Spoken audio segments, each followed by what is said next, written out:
another episode of the Hate Journals. It is your girl, Black Mamba, and of course, the wonderful and lovely AP. Hi. Hi. How are you? I'm doing good. I'm doing good. Are you? Well, you say it with a lot of apprehension. I know, because I've been thinking about this because I want to be delicate because I definitely don't want anybody to think I'm making light of the situation. But last podcast, you were grinding on me about how I believe that there was like no good news. You're like talking about how you see good news. I'm like, First of all, I don't see good up. news. First of all, back up. I never said that. What I said was, once you explained what you meant, I said, yes, you are absolutely right. Yes, you did. And that is why I don't. At first you were shocked. And then Yes, I actually I was. took this screenshot that I'm going to show. And it's by no way. Right. I literally took the screenshot the next morning to really hone in my point. I mean, I think we got it. I think Nope. you nailed it. Nope. I think you nailed it right out of the This is gate. literally what I woke up to. Can you all read that? I screenshot it. And I don't know if you don't know what that says. It says 8 killed in 3 shootings at massacre parlors in Georgia. As we all know now, I'm sure we've been up to date as to what that was. But like on the daily, that's the shit that I wake up to. I can't believe that you leave your news app on. I do not. I don't want to know. I want to live in an oblivion until I'm ready in the morning. I need my cup of joe. That is a mistake. I do need to take that off. I need some music to get me going. I need some sunlight. This is going to be really shocking to you, but I don't know how to do that.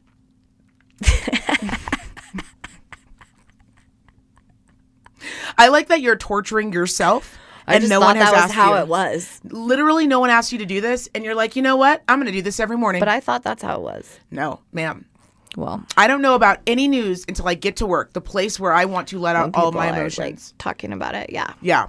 Okay, so... Well, I'm sorry that you are waking up every day with horrible news. Well, I'm more sorry for those stories, to be completely honest. I'm sorry but for like, those 8 people, that's like the shit we got to see. Yeah. Well, I mean, wanna... You know. Yeah, well, I guess I didn't really even realize it was an option. I just thought the world was like, bam, It's bam, insane. Bam. It's like you're an 80-year-old woman. I am just maybe it's why I'm happy. Is this why you're happy? I think I was hit on by an 80-year-old lesbian woman today. I know you're all surprised. No, she thought you were right on brand. She was like, softball Friday. Right on brand. She looked over like this. I wish you guys, hopefully everybody's in the YouTube game now. And she went like this. I looked over, and you know when somebody's staring directly at you, and I filled my eyes. Threw him a smile and kept pushing.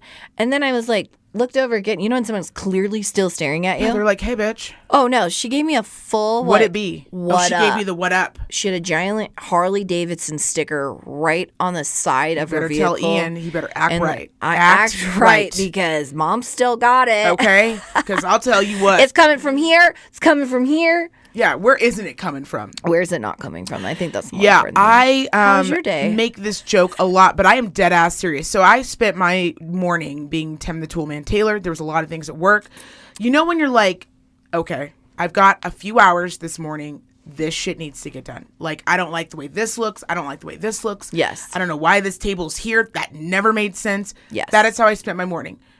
When I tell you I was walking around, drill, ring, ring, ring, ring, like, let's do it. What else can we put up? Sometimes I get like that at my house. Yeah. Like I get like with the drill, I'm just walking around. Yeah, just like, what else can I drill, bitch? Because something, it's like who needs a portrait up? Literally, you always, like something always needs to be drilled somewhere. So, always. There's it doesn't always matter, house, a loosey-goosey office, shelf. Yeah, yes. Or something. That's just leaned up to where it's supposed to be. 1,000%. And so the ladies I was with this morning, they were like, I was like, give it over here. And I mean this when I say this. I'm pretty sure my mom, up until about 24, was like, so is her name Leslie or Laura or Cindy, and when are you bringing her home for Christmas? Oh. And I was like, dude, I just am super handy. I can squat, I don't know, 250 pounds. Like that. God just made me sturdy. Yeah. And the ability to know how to put things together. Sturdy. Nothing's knocking me over. And I can see where she was at, because initially I was in softball, and then I was like, oh, my knee isn't really great at this, and tit is. And so I said, I'm going to get into women's weightlifting, and, you know, I could see how she got down that road. And like drill shit. Yeah. Like you were just like leaning that way. Yeah. Huh. She kept giving me like, she was like, mechanical engineer, or are you going to be like the coach of a softball team, or like, what do you want to do in life? And here's the thing with me, I don't care about labels. I don't care what anyone thinks. I don't. Like, so I'm like, think what you want. 1,000%. Yeah. I'm comfortable in any swimming pool. Splashing around. I don't care what's going on, what people think. Yeah. So I actually had a really great day. I had a really good week. It's only Tuesday, so compared to last week, nailing it. Yeah. Already out of the gate. Yeah. Scared to say it. Yeah. I feel good. Yeah. Last week was hard. And just getting through it. Yeah. You know when you're like, I've got nothing to say about it. Yeah. Because it was so awful. Yeah. That I'm just, I don't know what happened. Sometimes, you know, you throw a little. I'm at a point with parenting and working full time where I feel like so many people are just going to like, this is a mood. Like, I don't know what's awful anymore. Yeah, like my barometer is all fucked up. Do you know what I mean? I'm just like, when somebody's like, wow, you got it hard. I'm like, oh, I thought today was a good day. Yeah, I thought I was nailing it. What do you mean it's rough? This is actually like easy sailing. I'm on easy street. I'm in the carpool lane coasting. When somebody only who uses you looks at you and says, you need some you time. and you're like, I do? I do. Yeah, I do. Yeah, I actually had a really great weekend. A mutual friend of ours, she had a little bebe, and he is just the cutest little thing ever. And she doesn't live particularly close to town, so I knew there was a good chance that I would stay the night. And there is something about a grown woman sleepover. You love them. Always have. I really do. Always have. And don't get me wrong. I love my own bed. I love my own house. I loved sleepovers until kids. Oh, actually, 1,000. I lived with one of my best friends, and the whole reason I'm sure I moved in is because I was actually already living there without any formal invite. You're like, I might as well throw you some rent. Well, I was like, I might as well like put my clothes here and stop going back to my house to change and then come back. Fiscally, this doesn't make any sense. Let's just like stop with the nuances and like just make this official. Yeah, I have always lived alone and I enjoy living alone, but I do not mind staying over one night or 2 nights if we're doing something. Past 2 nights, I need to be in my own bed with my dogs, with my husband, the whole deal. I have a strict 48-hour rule for sure. But I did have such a great time. She's such a great person in general. So that was great. And then I got home and Bill and I were just like having fun and just catching up and relaxing. I took a Benadryl, died. And then I woke up at like 3 a.m. And my phone was like bang, bang, bang, bang, bang, bang, bang. Because at that point it's like East Coast time. And a lot of my shit is set to East Coast time because of news. Twitter news, different news, podcast news. And our numbers started rolling in, by the way, that I didn't ask for. And I thought, this must be a mistake. Truly. I mean, it has nothing to do with confidence. I know who we are. Yeah. I know what lane we're in. And I thought, this must be an accident. Yeah. Definitely not an accident. So thank you, everyone who tunes into our show and who recommends it. Oh, yeah. Real fun. We are, actually, I think as of last night, 81. Our spot rose to 81. We are nipping at some big shoes.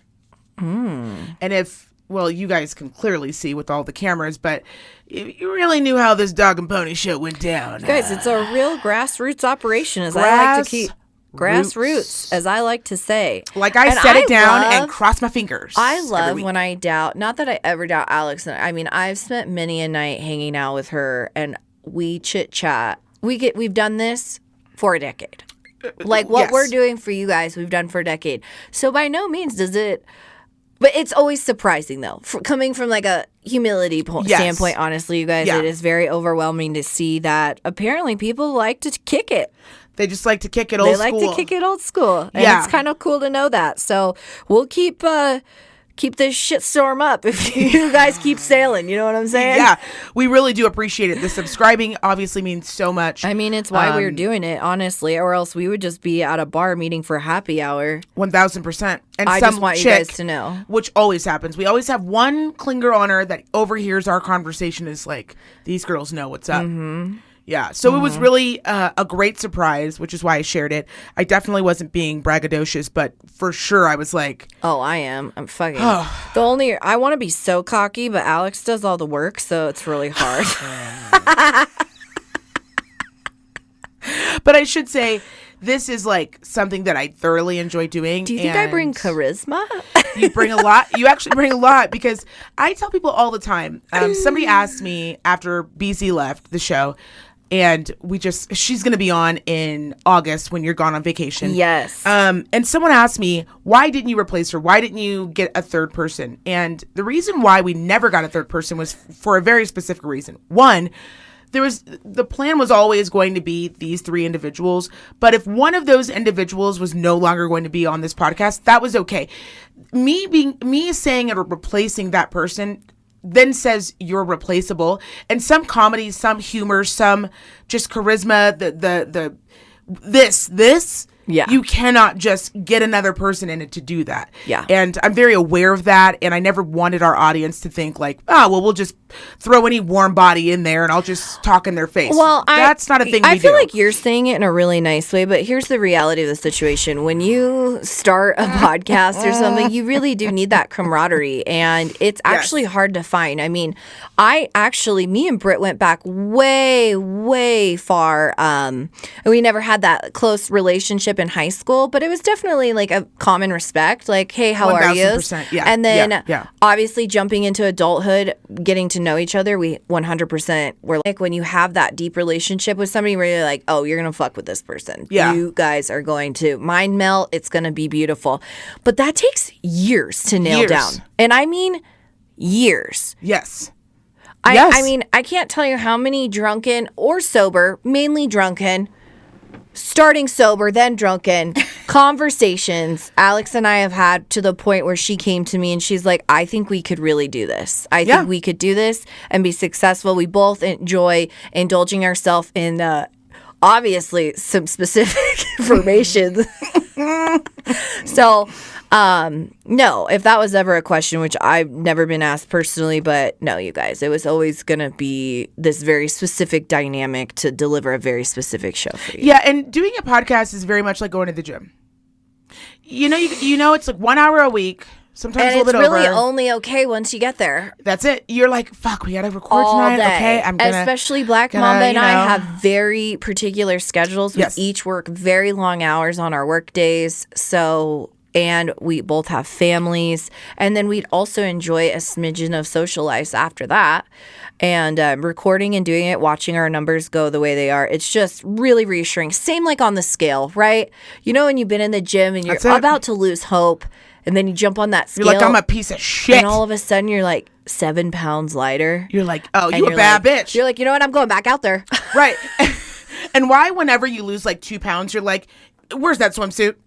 Oh, yeah. Where are those shorts? That is me bitch, to you a didn't T. lose enough to get in the shorts. 0.5 ounces, and I'm like, it's time. It's time. Let her show. You know what? Let's Where's get the those spray khakis tan out. Lady? Like, let's fuck it up. Fuck it up, gang. 1000%. So we really appreciate everyone who tunes into the show and who subscribes and shares. I'm going to share some of them with you later, but I got the nicest messages from strangers, a lot from strangers who were just elated and sent us some really, so thank you guys. I don't get to say that enough. I'm not I have a hard time with taking compliments, but I can take this one. I'll take it. I've never been one to shy away from a compliment. No, you haven't. Okay, so one of the things I did while I was with our mutual friend Jamie, who is just a little love bug. Okay, you know that movie, the one where I'm going to explain this really horribly, but there's like it's already set up bad. I don't know what it is. Okay. Where you have a doppelganger and one lives underneath, and it was kind of a scary movie. I never saw it. All of our viewers know exactly what I'm talking about. But basically, there's another version of you that lives in this movie, and they live like in the sewer. Mm-hmm. Anyways, I'm really bad with this sort of looking, okay. Was this the B-list? Nope. Definitely was a very famous movie. It had the black actress whose hair is short. She is absolutely stunning. Halle Berry? Okay. You know what? This took a left. Okay. Okay. So Jamie is, if I took two blonde, like if I had one blonde, like if I have you, and then I took out just like the part of you that's like, oh, excuse me, ma'am, or like, oh, you know what? Yeah, we're like, our numbers are really not like, oh my God, my hair. Oh no, thank you so much. Does it look like Jamie's like, she like that's pulled out of you. Right. Yeah. And then I have just AP who just is like, just like me. We're very similar. I'm still waiting to meet my doppelganger. I know she's out there. I've been looking for her everywhere. Yeah. And she's going to be just like, she's going to talk really light. And she's gonna be like, oh my God. And she's already going to be married. So Bill's not going to have a chance. And he never would have. Yeah. But like, it's going to be fun. Right. Yeah. That's Jamie. And so I knew I couldn't go in hot. Now, I'm not going to say I didn't pull a little redo. And I may have started out too strong because I keep forgetting wrong one. Mm-hmm. Right? It's the wrong chick. So I may have played the documentary about Is it the dick eater? You did it, didn't you? What is wrong with you? It can only be me. What don't you get about that? I mean, I really actually don't think this is doppelganger. You're not even explaining this correctly. Why and how? You know you're just troubling other folks. You know you sleep like a baby angel at night, and you know she's still fucked up over this weekend. And can I tell you the best part? It was the dick eater. It was the condensed version of the dick eater. Like, it wasn't even the full documentary. It was like a quick 40.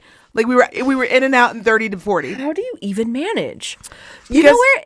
There's not enough hours in the day, but you really can pack a punch. Because I can't bog you down with all of this. You know what I mean? I'm trying to spread it across multiple people, so it's not just all coming into your front lawn. Yeah, but the only problem is like, I'm genuinely interested. I'm just like, you don't say.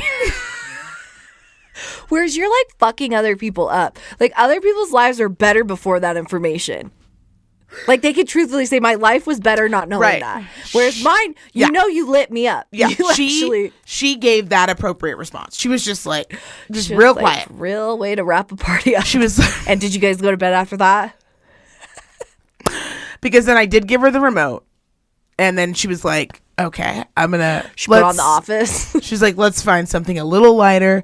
So she goes, I've really been wanting to see that Woody Allen, Mia Farrow documentary. I heard it's amazing. Oh, yeah. And I said, yeah, let's do it. Let's dive in. I'm totally down. Again, down. She's like, so what you're trying to say is you like. That's actually a strong choice, Chaser, with a Woody Allen. So she was like, like, clearly you like documentaries. So like, yeah, I just don't want to watch.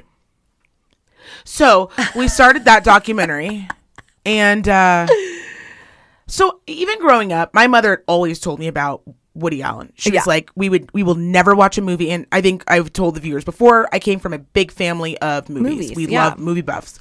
Oh, this is interesting. And she said from the very beginning, when I was a child, I remember her sitting me all the girls down and said, we will never watch a Woody Allen movie. You will never fucking have it in this house.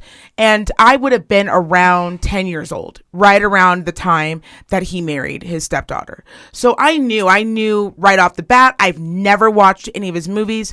I will say that I have been guilty at times of watching movies with actors who have supported him. Although I did not know that at the time. I have watched them. Once I found out, I did not watch them. How old was she? At the time that they married, she was 19, I believe. Yeah. No, I'm sorry. They started dating when she was 18. Yeah. And I think they married when she was like a little bit older, like 25 or something. Yeah. And why won't you watch his movies? So we're going to get into it. Oh, okay. So when I got a little bit older, my mother said to me, my mother is very much like you and I. Yeah. It's like a rock in her shoe. She knows there's more to the story. You don't just marry your stepdaughter. Some other shit had to be going down, right? For sure. And that comes from whether it's years of abuse yourself or some sort of history. Your spidey senses are tingling. So I knew going in that there had been this allegation of him assaulting his youngest daughter, the child. I think she was 6 or 7 years old, 8 years old, whatever. And so I thought, this is interesting because I really never, as an adult, dove in. My mother told me that's all I had to hear. I think I've said it again on the podcast, that I was not the kid that needed to put my hand on the stove. If you tell me this information, you seem like you pretty much got that portion of your life figured out. I believe you. Yeah. I will say that I am very tough on women when it comes to abusive children. Yeah. Once you find out, to me, it's very cut and dry. Once you get the child out of that situation and you know they're safe, I'm burning your house down. Yeah. Play this video back at my trial. I don't give a fuck. Yeah. I'm burning your house. I'm not calling the police. Yeah. On purpose. Yeah. I'm going to invite you over for a dinner. I'm going to put some sleeping aids in your fucking mashed potatoes. You're going to fall asleep. I'm going to fucking get a babysitter. You're getting fucked up. Yeah. And then if you're lucky, I'll call the police. And I'll do some time. I'll do a pinch. Yeah. No probs. Yeah. I know that psychologically that's not great for a child. I don't know what to tell you. Watching this documentary was a huge eye-opener in the sense that in the beginning of the documentary, when they're going through all of it, they start. What's the name of the documentary? It's called Allen versus Farrow. So Mia Farrow, Woody Allen. Once they start really diving into it, and they start from top to bottom, they start right, like their careers, the trajectory, how they meet, how they started dating, how from the very beginning, it was very strange that, you know, he wanted this relationship with her, but he wanted to live in a, spoiler alert. So if you don't want to hear anything specific, I would suggest you turn it off now. From the very beginning, I found it very strange that he wanted to live in a separate house the entire time. So the entire time they were together, he had his own separate home. She had hers. He didn't like children. He didn't want children, right? Very clear boundaries. But she already had a daughter. She already had children, that not including that daughter. In summation, I think Mia Farrow ended up having 11 children in total that she adopted. And a lot of these children from different countries, from our country, all over. But these children, some of them had disabilities, blind, deaf, maybe both sometimes. And her heart was just, I mean, she was a great mother. I will not take that from her. She was there. She wasn't a mother who, you know, signed up to be an actress, but was never home. She was with those children all of the fucking time. But something shifted along those lines at some point when Mia adopts a little girl. Blonde hair, just a beautiful little baby, you know, all of the children are beautiful. So I'm not singling her out specifically, but just a beautiful child. And you could see very quickly, because Mia Farrow had this recorder, this video camera that she had bought. And you can see when she's recording, and she did this from the very beginning, his interests shift very quickly. So he goes from having his own apartment to just being around her, sometimes around the kids, to really pointedly being around this little girl. How old is the little girl at the time? Oh, she's a baby. She adopts her as a baby. Like, she's a baby child. And you can just see he's just like in love. And she's thinking at the time what any woman would think and what any woman would want if you were a single mother. Wow. He did exactly what I thought he would do. Finally, he came around. Yeah. He can see how wonderful parenting is. He's in this with me. And you can see that very quickly as the little girl starts to get older, shift to almost obsession. Won't be away from her. He's got to be holding her all the time, touching her, having her on his legs. Always got to be there, tight, too tight. And at some point in the documentary, they talk about the fact that this relationship is no longer going to continue. She finds out about one of the girls that she had adopted, and she'd adopted her at an older age. And when I say older, I want to say 7, the daughter he ended up marrying. Young enough that you still would consider this your mother, your mother. You wouldn't be like, oh, this is some lady who just let me stay in her house. Like, she was a child. Once he starts that relationship and Mia Farrow finds out about that relationship, it really starts, the antennas started going up a little bit, right? Mm-hmm. So there's a particular incident in question that kind of started all of this. And it was a day where Mia Farrow knew he was going to come to the house to visit the children. And at this point, all 11 kids are in this home. They had a nanny. They had a teacher. She's like, I'm a dip. Let him have his time. Let me know when they're done. But I don't know. I just don't want him alone with the kids. Like, I just need him to be supervised the entire time. When Mia Farrow comes back, the sitter, the nanny, and the teacher tell Mia Farrow immediately. There was 20 minutes that we could not find this little girl. and him. 20 whole minutes. The baby. At this point, she's about, I want to say, and I could be wrong about the age, but looking at him, about 8 years old, 9 years old. Can't find her. We could not, and we looked everywhere. Mm-hmm. And one of the little boys, her brother, who is adopted around the same time, maybe like a year or two later, says, I saw them. One time, I saw Daddy with his head in her lap, face down. She had no clothes on. So the little boy tells her. At some point, there's another adult in the house that thought she saw the same thing. And she's walking by and she's like, she comes in the room and he quickly gets up and they're like, oh, we're just playing or whatever. She goes to get the other adult to come in. And when they come back, they're gone. So now they're gone, 20 minutes, unsupervised, no one's around. Mia Farrow starts the camera rolling and starts asking her, not leading questions, just like, hey, did you and Daddy, were you guys just by yourselves at any point? Or did you guys go play a game? Were you guys playing hide and go seek? And she is very clear. This little girl is, this is maybe an hour or two after this incident. And she tells her, Mom, I don't know. I don't want to talk about it really. Dad took me up to the attic and I asked him why. And he said, well, we got to go up there if you want to go to Paris. I'm going to put you in a movie, but you got to show me that you can be in a movie. And he takes me up to the attic and he puts me on my stomach and he tells me to watch my brother's train. And there was a train going around, little toy trains. And she goes just like this. And then he did the weirdest thing. He put his hands back here in my butt. And then he reached all the way around, Mommy. It was so weird. And I told Daddy I did not like it. And Daddy would not stop. She's explaining like a child would explain anything. Right. And then Mia asks her, oh, when he put his hands back there, did anything happen? And she goes, yeah. I didn't have my underwear on. I told Daddy I did not like that. And then she told me, you got to sit still. It's going to be over in just a minute. And then I told him, but I don't want to do this, Daddy. And he said, it's going to be okay. Ugh. This is okay. And then he touched me again in my no-no spot. And she goes, well, where's your no-no spot? And then she points to her privates. And of course, everything's blurred out. And from what I gather, especially with children love to run around with no clothes. It's summer.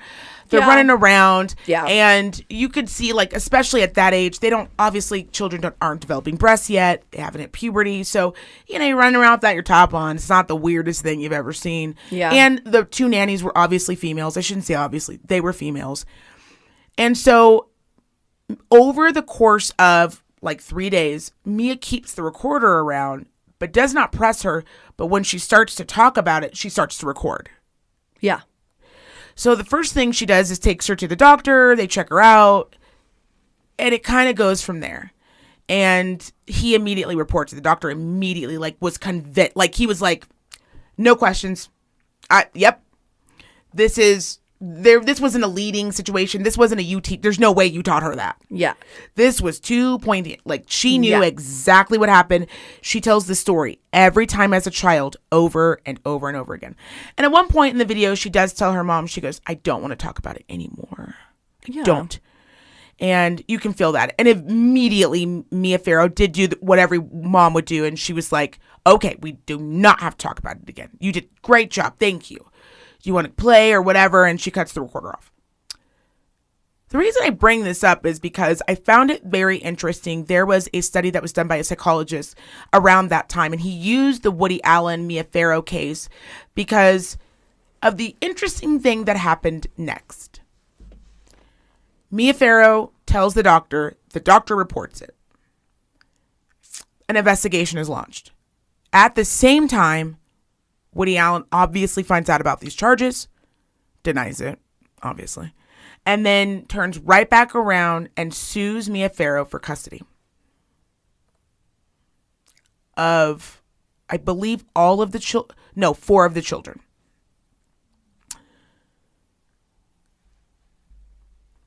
When I was listening to the psychologist talk and they were kind of breaking down this case study that was done on children of abuse and when mothers specifically report crimes,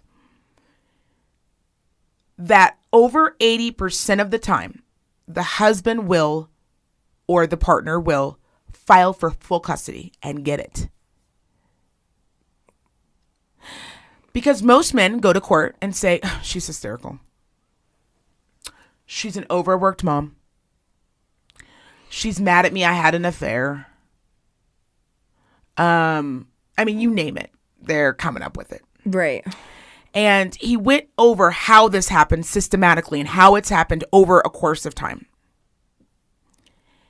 And, you know, they went to court and the judge, it took about, can't remember how long, but I think it was like 6 months. And the judge came back with this settlement and he basically said, 1000% I believe this child. That there were multiple times when people have testified saying inappropriate behavior. He could not be without her, always touching her, very controlling with her. There's a lot of videos they show of her pushing, like, Dad, stop, like, get off me. He said he believes that Woody Allen mentally does not have the capability to even understand that what he did was wrong. So that he is not shocked that he married his stepdaughter. Right. Like, in his mind, this isn't wrong. Right. That's how fucking, like, a child he is. He cannot put two and two together. And that it's in the best interest of this child to not be around him and definitely not be around him unsupervised. Ever. Then they go to file, you know, the charges. And the detective, I thought it was so sweet. He goes, I brought her in, the little girl, and I started asking her about it. And he goes, she just stared off. Nothing. No emotion. Wouldn't talk, wouldn't speak.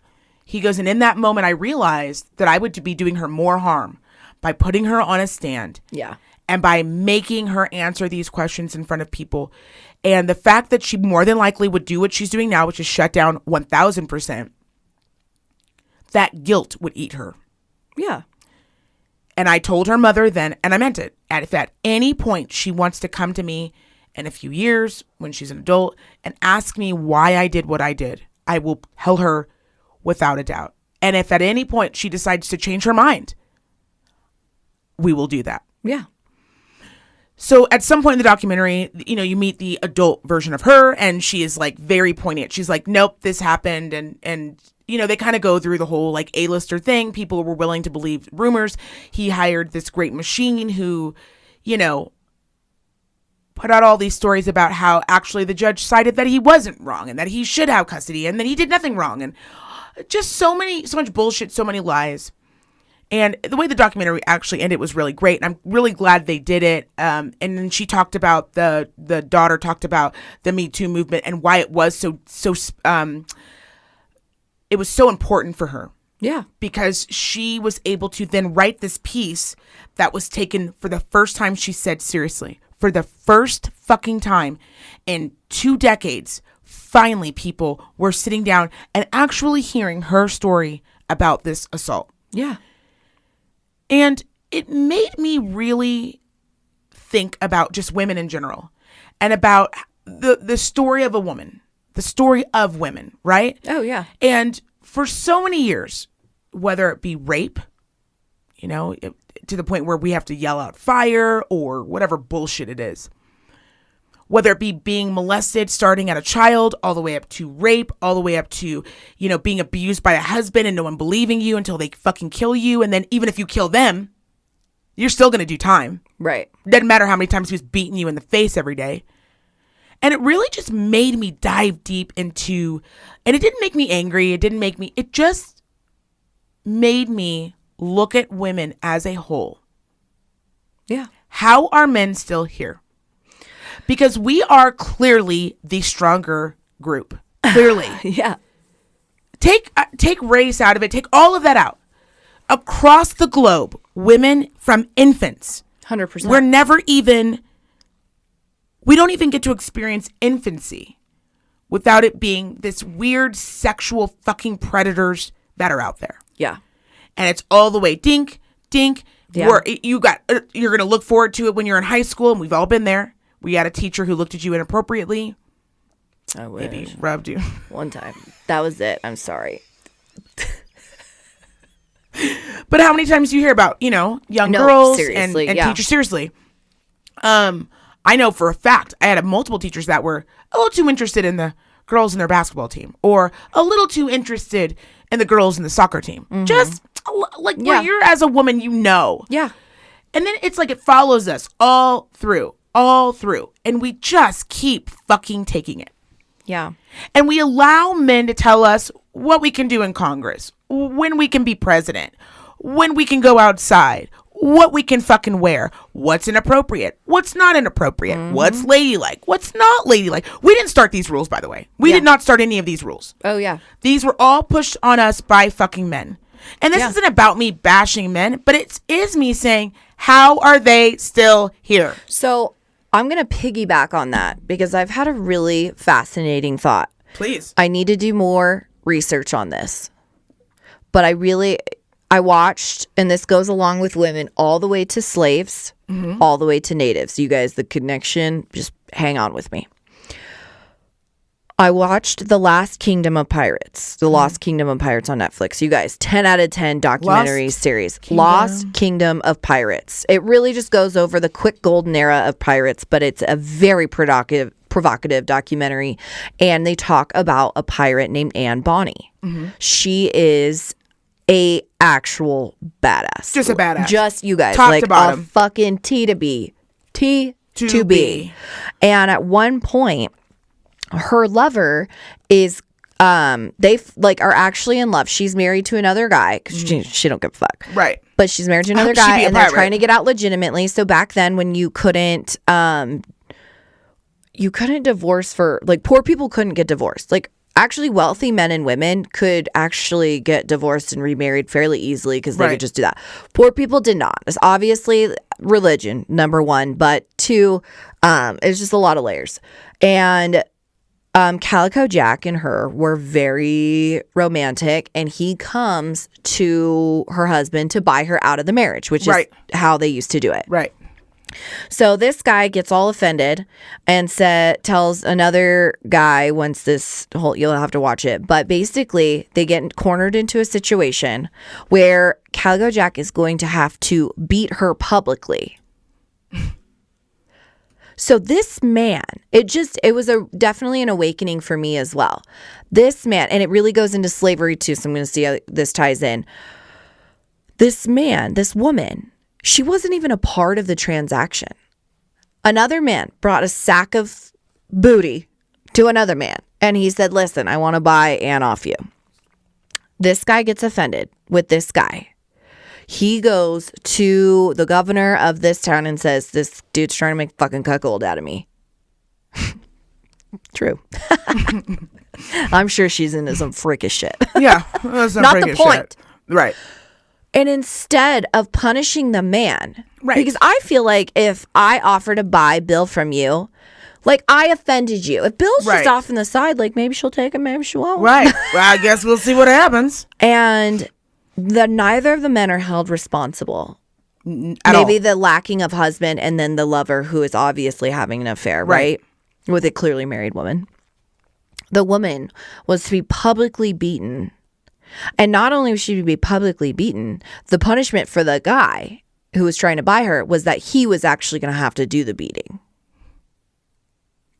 I just thought that was so fascinating that we as a society, because they didn't want to like start a bunch of shit with the pirate guys, because both of these guys are pirates, right? Right. They were like fighting over this wife. They're right. like, okay, we're not gonna like do this because they're all a bunch of just fucking testosterone hungry motherfuckers. And they're like, but we are gonna make an example out of the weakest link here. Now let me tell you, I mean, obviously we as women are the weaker sex, just physically. We just are. It. Like, if doesn't matter if I'm smarter than you, I might be more savvy, I might just have, like, I don't know, more perseverance, grind, etiquette, reliability. I don't know, you name it. Doesn't matter. I probably have more of it. Physically, if you want to overpower me, I would say 90% of men could do that. 90. Yeah. Like, even bitches. 90%. That's a scary thing. I also thought about this as it brought up the idea of slaves. I thought it was really interesting that people would go to Africa, because the only reason the golden era of pirates truly got shut down is because they interrupted the slave trade. Right. It wasn't robbing of gold, silver, spices, furs. It was because they interrupted the slave trade. They were like, don't stop our slaves. And then I thought that was interesting because they're setting up colonies in America. You guys, this is a real wild thing. And we obviously know that the Native Americans were the indigenous people. Right. I don't know before Christopher Columbus, before all this stuff happened, I am unaware, maybe I need to read more, but I don't think they had like guns and like crazy militia, right? No. When then you go to Africa, right? You're finding indigenous people there. I'm assuming they're all fighting with similar things. Let's say spears, rocks, whatever, tools that they've made. Tools that they have that made. have been working. Okay. But you must have prayed, similar to praying on women, you must have prayed on a people that were very peaceful and very confused by what was happening. Minding their own biz. Because how interesting that you would be upset about a slave trade coming from Africa with disgusting amounts of people, right? When you come to another land of indigenous who have similar tools to fight with. And it's just our human nature to prey on those who can't defend themselves. Like, I just feel like African slaves coming, and I need to do more research, but you guys, my mind has been reeling with this stuff. And it really does tie into women because I'm looking around and I'm like, what the fuck? I'm with you. But even with like, how does this keep happening? Because you have to think, like, if you have a black slave and then a Native American, like, why wouldn't they enslave? I've never heard of a large group of Native Americans being enslaved. Now, obviously, a lot of people can argue this point, you guys. I'm not talking about what's all happened. I'm just talking about the actual people, like just as peaceful people. Well, and I think the issue with the natives is not necessarily that they were slaves. It's more of them. Number one, you have the Do you get language. what I'm saying, yes, though? But the main issue for them, number one, was communication, right? So we speak two different languages. So we could only communicate with pictures and trying to act things out. And you can almost deliver anything with a smile. And if I live in a area where a smile means a smile and it's happy, and a frown means a frown and it's sad, right, then you're going to be more gullible to allow these people to come in. You think they have the same intentions. You're welcoming someone in your home. Right. Whereas Africans are like legitimately were like ripped out of their homes and then like we're gonna enslave you and put you on these boats in order for you to come over here in order for us to get you to do all the hard work for us. Whereas natives were driven from their land over a war they didn't even realize was a coming. So how can you prepare for something you don't even know is a coming? Very similar with slaves, but the difference being, obviously, thank God, the natives were able to fight a good fight. Because there's a story, if you've never read, about when the English came to Hawaii. When they first came to Hawaii. If you've never read that story, read that story. Because I'm going it's very to, interesting. because these thoughts, me and Ian have been having some serious dialogue about this. We've been talking about women. We were talking about the slave trade. We were talking about how all of these things go back. And I was like, it's just from none of this would have ever jumped off, right? If the English hadn't obviously wanted to what I like to call branch out. And take a look and see, obviously, there was more in the world. Right. I just think it's fascinating to me that that the slave trade, for me, the slave trade was the huge trigger for the English saying, okay, we really have to put an end to these pirates, right? Well, like, and the they English cannot were so do this. selfish that they did not care. So they were going to do whatever they needed to, whether it be lie, cheat, steal, run a ruse, make you think they were friends. Like, they're going to do whatever they need to do to capitalize. It's almost like you think about a big corporation coming in and taking over a mom and pop. But the main issue is that they all speak English. And you're going into these countries that don't even speak kind of English.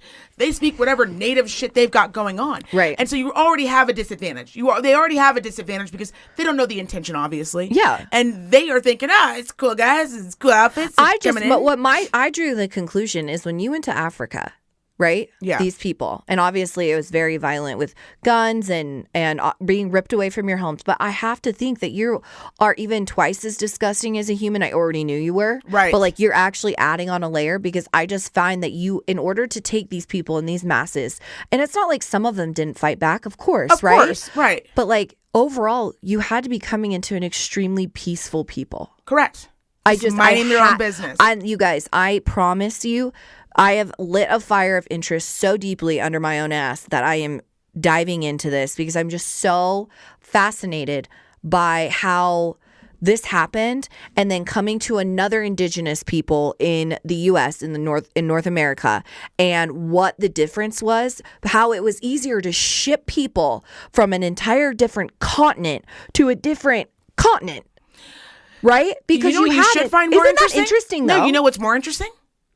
What? None of them are women.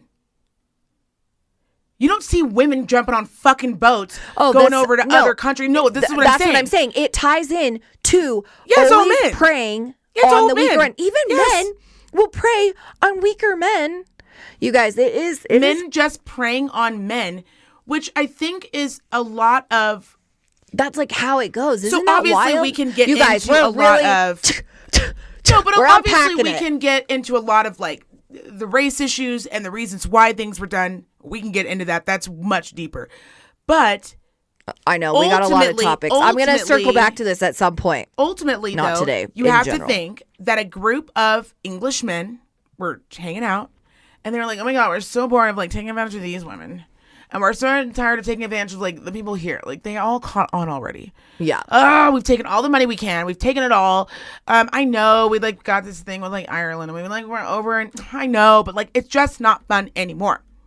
We want to branch out. We want to own it all. We got to own it all to the point where we're going to do all of this. Yeah. But in all of that, actually still what is still more surprising is that there wasn't a bitch in there. Like no bitches were showing up being like, you know what we should do? Let's rally them all up. Now, I'm not going to say women didn't go along with a lot of it, or that Right. obviously because you're going to follow lead because they're the stronger sex. They are the ones driving a lot there are of that. psychopaths Obviously. in men and women. I know what you're going Obviously. with this, but I have to go with Black Mamba on this. And as I get older and older and older, I really do realize like I just Men don't be think fucking it a up for us all. woman woke up one day and went ping Slavery. slaves.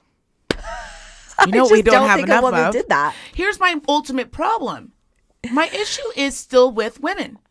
I need us to, like, I just don't understand the centuries and centuries and centuries of pain over and over and over again to the point where a man wrote, not just this man, multiple men and women have written books saying, historically, if a woman reports a sex crime against her child, she will lose custody.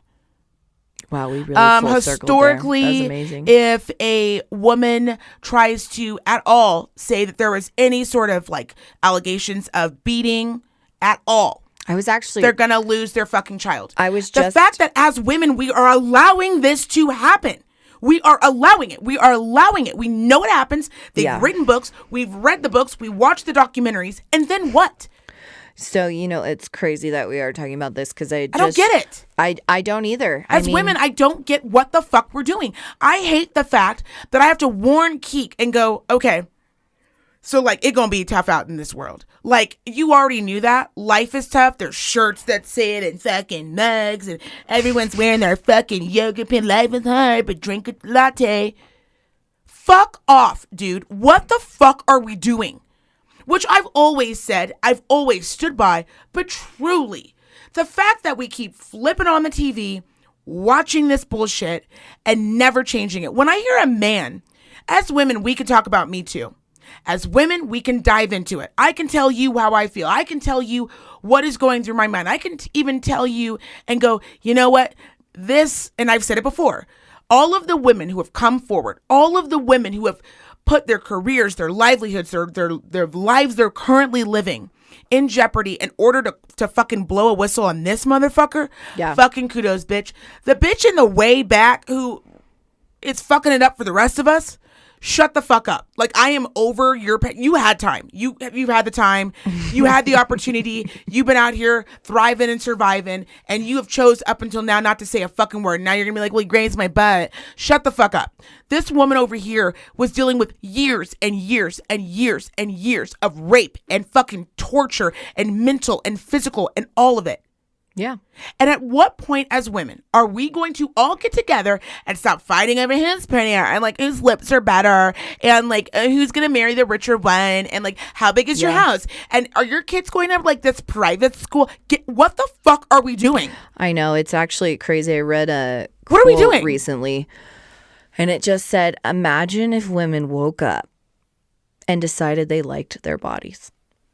Do you know how many businesses and industries would go out of business would go immediately? Gone. You want to know what changed it? You want to know what was the game changer? What I would like to hope is opening a lot of women's eyes, the fucking pandemic. Women finally started realizing, I guess I don't need to slather my face in makeup every goddamn day to go to my fucking job that I, by the way, hate. By the way, hate. Also wear that tight ass outfit for my husband that's been cheating on me, beating me. So I hope he gives me enough fucking attention. Right. I hear what you're saying. I really do. And I think it's going to be a really collective effort. You think? I think it's going to be a really collective. And I don't just mean women collecting together. Because sometimes, even for me, a lot of women being together, I find very irritating. You know why? Being totally transparent. Because, can I tell you why though? Yeah, I really feel like because we have men again have put out this notion that when women get together, you guys all get so catty and you guys all get out of control. Yes, any group of people annoy me. Not just women. Any group of folks. That's actually annoy very the valid. Fuck out of I me. have to agree. And me and my husband get into this all the time because he's like, "You're a feminist," and I'm like, "I am not a feminist. Does it matter? Does it exactly? That's what does it I'm matter? saying. What I am is I just believe. If you believe in something and you're a good person, just move that forward. The collective matter, I mean, is not just women getting together and being like, this is actually horseshit. Like, you guys really horseshit. Because I don't understand why a guy with a fucking gut gets dad bod. Like, we've literally idolized dad bods, which is fine. I'm actually here for it. But I don't give a fuck. I like a thick dude. That's not the point. I'm just trying to not to body shame anybody, truly. Right. Dad bod, idolized. I have never heard anybody say mom bod in a hot way. No one, ever. I mean, it doesn't even exist, but everybody knows what I'm talking about. Oh, we've heard frumpy. Oh, she's frumpy. She really let herself go. Are you tired? You look tired. So these are the points. Yes. Collective groups together, they are wild. If we all just started, and with men too, because I have to be transparent. I'm really unpacking this as I get older myself. Yeah. Because I do want men to obviously not just like live up here. I also don't want a dude who like cries a lot, if I'm being totally honest.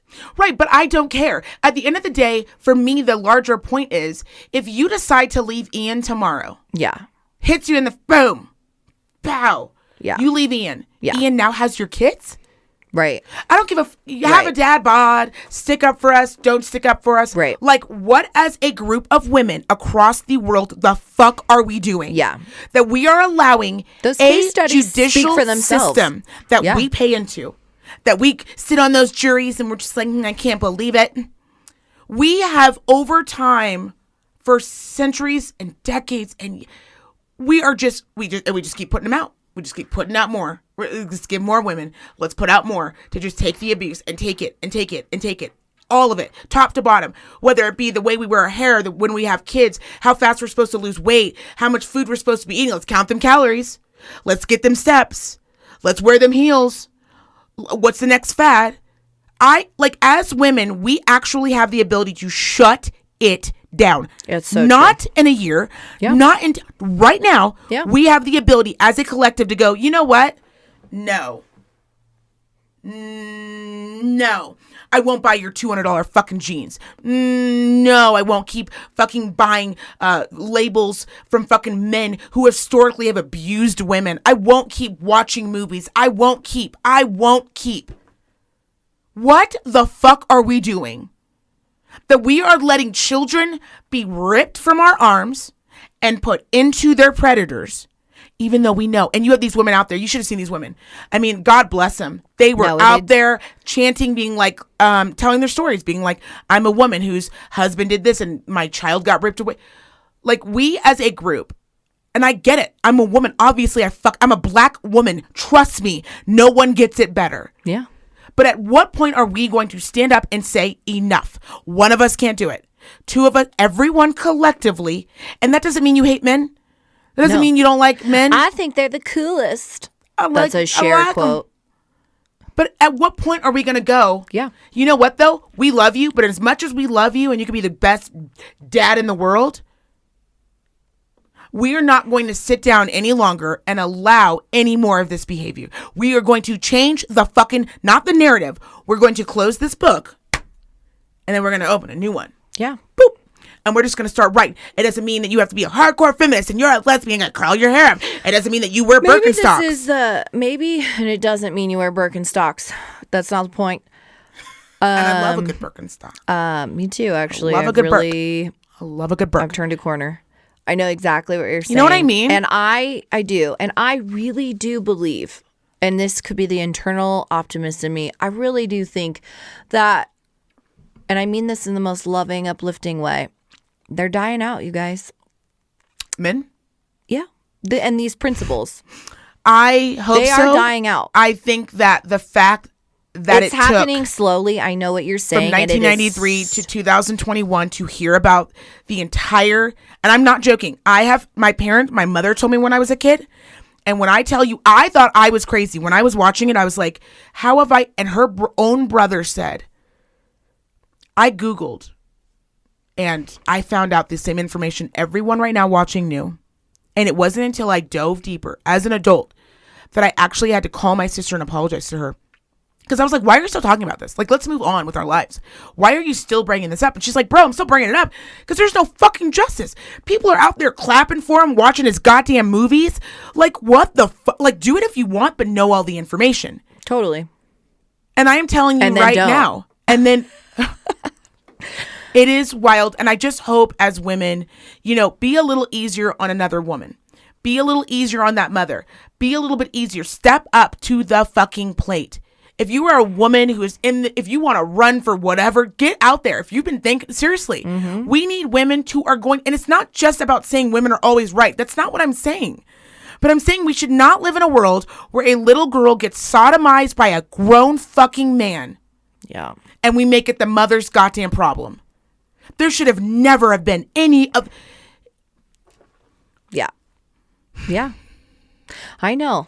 I really do hear you. And I know everybody else does too. It's just going to, and I just feel like it's crazy. I remember wanting a little boy so bad. Honestly, just because I grew up with so many women and I just wanted to change a pace. Yeah, you're like, please. Well, but you honestly, got what you wanted. It's kind of crazy. Like, I know that raising a girl, you have to feel the weight of the world because you feel like fearful. That's the weight in that. And my fear is different.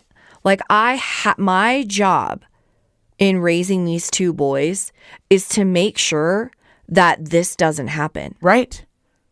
I mean, I actually have to teach them right from wrong. I have to constantly show them behaviors.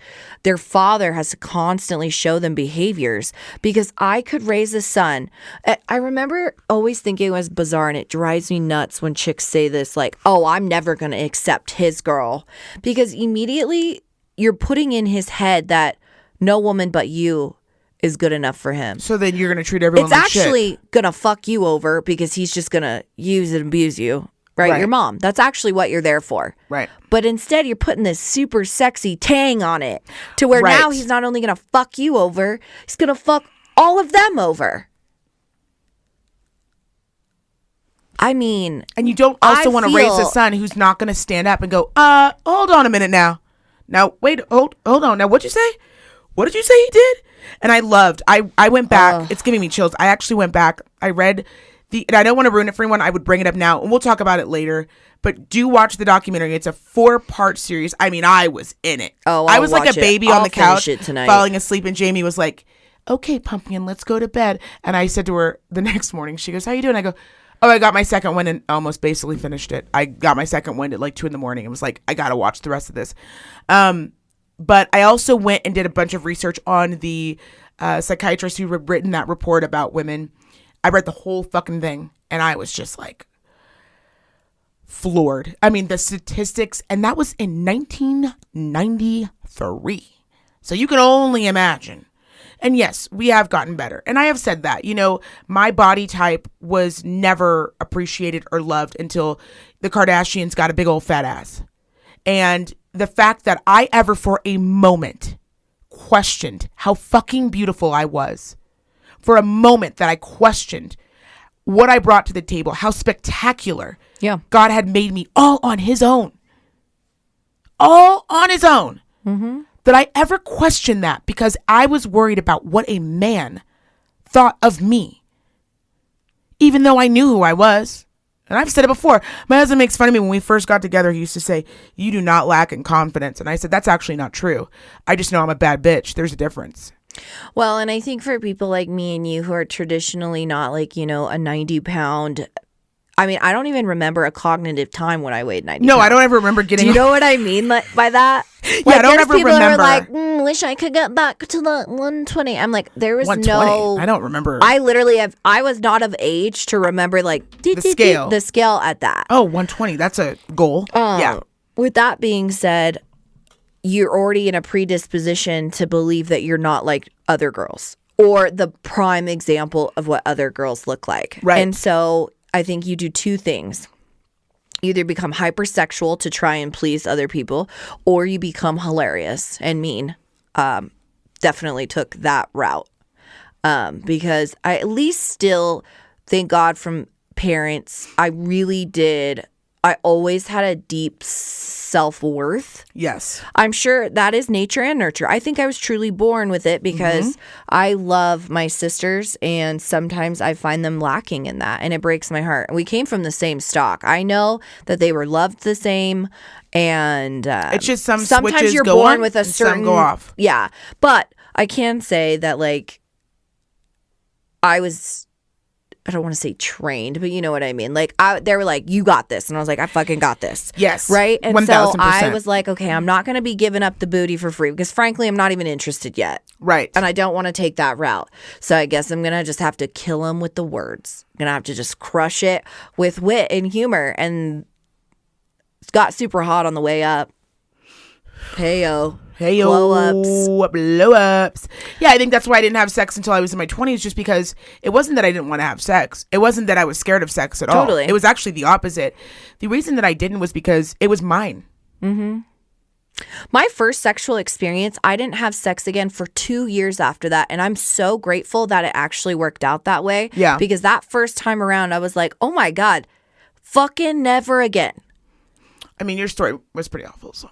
Well, I know, and it wasn't awful in the graphic sense. It was awful in like all the feel nothing sense. bad happened, but I like just like to the know worst that. setting. But I think the best part of that truly is that was the first and last time shit was not on my terms. And that's when the I thing. did something because I was like, I want this reaction. It wasn't because I was horny as fuck and fucking jazzed. It that's was what you're doing all I fucking, wanted this emotional reaction, and I learned very quickly that is not how you get that. Yeah, and I think when you wait until you are ready, and because I do believe women wait until they're older and they still experience the same thing. They give it up because this person's ready and society's told them, well, you're a freak because you waited too long. But then if you're a woman and you wait too long, you're a fucking freak and you're a loser. You're going to be alone forever. You're going to have cats. And then if you have sex too early, you're a fucking whore. None of that even fazed me, and I still to this day do not give a fuck what anyone thinks. The reason why I waited was because I wanted it to, again, be on my terms. Yeah. And I am so glad that I waited because I had the most beautiful, wonderful experience for the first time losing my virginity. And it wasn't about my virginity. It was about knowing and having someone show you what sex is. I know my story fucks you up every time. It's not your story. It's actually, I lost my virginity 3 times, and I would say... No, I lost it hardcore once. That was No, it. Alex's story is seriously kind of magical. It's magical and it's beautiful. Because 1 out of my 3 virginity stories is magical. It's so magical. Okay, you guys, I want you guys to really think about if you are a person who has ever been sexually assaulted, or if you've ever found yourself in that position, definitely a trigger warning. I will say that I was able to get through most of it without ever being like crying, can't like do this. They went pretty easy as far as on that. They gave you the bare minimums. They gave you the information you needed to know. Yeah. I'm still don't fuck with Woody Allen. I hope he fucking sucks a dick and dies. Doesn't look like that's going to happen. So I really hope that he lives until 110 and gets to physically have to watch us break down everything he took his entire life to build in less than 30 days. I hope that what you worked your entire life for, we break down as women in less than 30 days. Yeah, That's that what would I be hope. justice. Spend all the money you want. That doesn't impress you. That doesn't change you. I think That he's a doesn't mean fucking anything to weirdo. I you. don't think money really gets it for him. I People think like he's- that, though, it doesn't. No, that's it's the not their, name. It's his shit. It's It's oh, like- I'm Woody it's- Allen. It is. It's and just I like, hope I'm we a break it fucking down weirdo in who 30 gets days. to fucking marry Yep. my stepdaughter and just like keep cruising. I did a poll, and I did it on purpose. I asked everyone who's watched the Allen versus Farrow documentary, and 100% of the women who took part in that poll, which was 87 of you, said 0. So please, if you do not have a sensitivity to this thing, and I do understand if you have a trigger warning, if you don't, check it out. Great documentary. We're going to talk about it again once you watch it, and you are going to get just as fascinated with I'm in it. the therapist. It was pretty interesting. Thank you guys for tuning in to another episode of the Hate Journals. You know what time it is, baby. Follow, subscribe, and tell a friend. Make sure you visit our website, which is thehatejournals.com, and of course our Instagram, Hate Journals, and of course Twitter, Hate Journals. We love you guys, and we will see you next week. Bye.